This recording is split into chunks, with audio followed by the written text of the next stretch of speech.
Every decision that you make has consequences. Even the smallest decisions. Are you making yourself better? Or are you making yourself worse? Are you moving forward or are you moving back? Are you making progress or are you stagnating?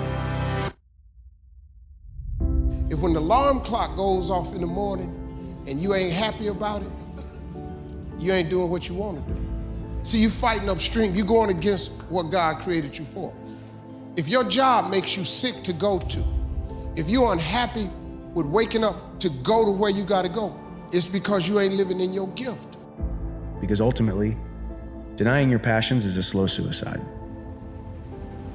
Denying the things that you want to do that are going to make you happy, going to make you feel more fulfilled and more peaceful and joyful and content, it's just a slow suicide, it really is. But you becoming a shell of the human being that you were supposed to be. Would you rather be with them all the time, make all the sacrifices for them, never think about yourself, always think about them, but then you become a shell of a human being that you were supposed to become, and then when you walk through the threshold of your home, you walk in as a shell of a man or a shell of a woman? It was on me. And that's the thing you have to realize. Everything you do, you may have some support, you may not, but it's on you. You have to make the decision whether you want to be a badass or whether you just want to be mediocre and everything's okay. But being a badass hurts. Stop thinking so much about life. Life is made out of actions because it's not gonna fly around somewhere and by luck you're gonna grab it. You find something and give meaning to it, something you like to spend your time with, something that gives you purpose, then no need to wait for the sense of life to come. Number one, whatever promise you make, I'm gonna wake up at this time and not hit the snooze button, you wake up at that time and don't hit the snooze button. I'm gonna eat clean, then you eat clean. Then you maintain a positive mental attitude. What if you actually set higher standards for yourself and you actually set those standards and you hold yourself accountable to it?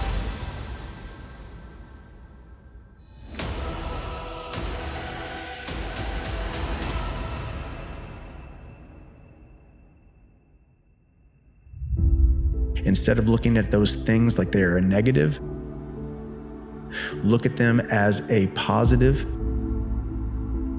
season of your life because you are a new creation every single day.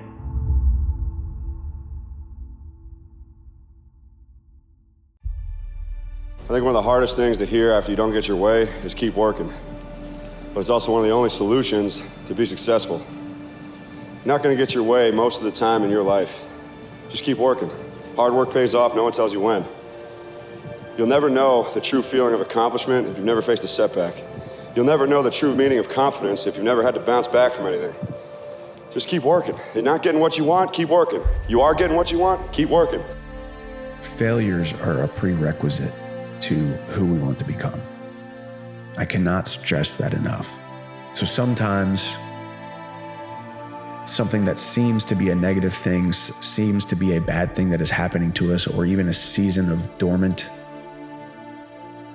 or even a season where we have to sit back and start to recalibrate, recoil the spring, so to speak, reconfigure where we're at.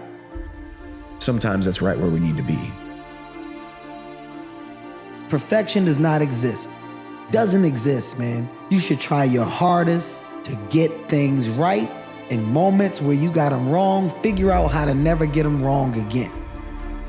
90% of the time we think the same thoughts as we thought the day before. The challenge with that is the thought that you keep thinking over and over again becomes a belief. The process of change really requires becoming conscious of your unconscious thoughts, which means just because you have that thought doesn't necessarily mean it's the truth. If you have that thought and you accept it, you believe it, you surrender to it without analyzing it, that thought will lead to the same choice, which will lead to the same behavior, which will create the same experience, which then will produce the same emotion. The same emotions then drive our very same thoughts. Hear people say, if you believe it, then you can achieve it.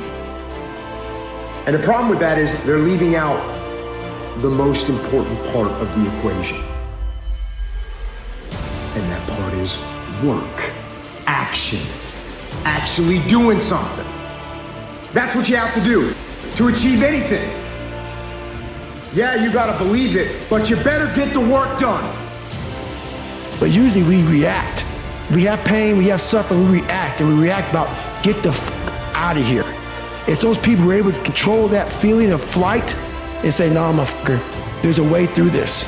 It's gonna end. It's gonna end, but we don't know that. We don't think that. At that time, it's gonna last forever.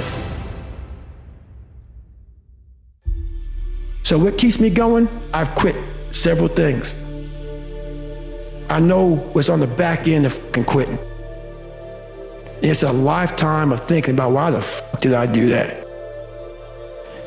And I ain't fucking doing that no more.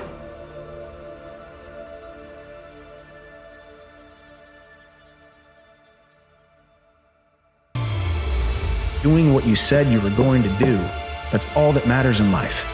If you do what you say you're going to do, your self-image increases. When you do what you say you're going to do, you will be happier, you will be healthier, you will be harder to kill. You show up early, you do your hard work, you do what needs to be done, you're gonna get pats on the back, you're gonna get positive reinforcement, you're gonna get smiles instead of smirks, you're gonna get people wanting to be attracted to you. What are you doing right now? Are you not doing anything? Are you doing something stupid? Or are you making progress? What are you doing right now? But betting on yourself means sacrificing the time with the homies and the weekends and the TV for the big goal and passion and purpose that you feel you're cut for.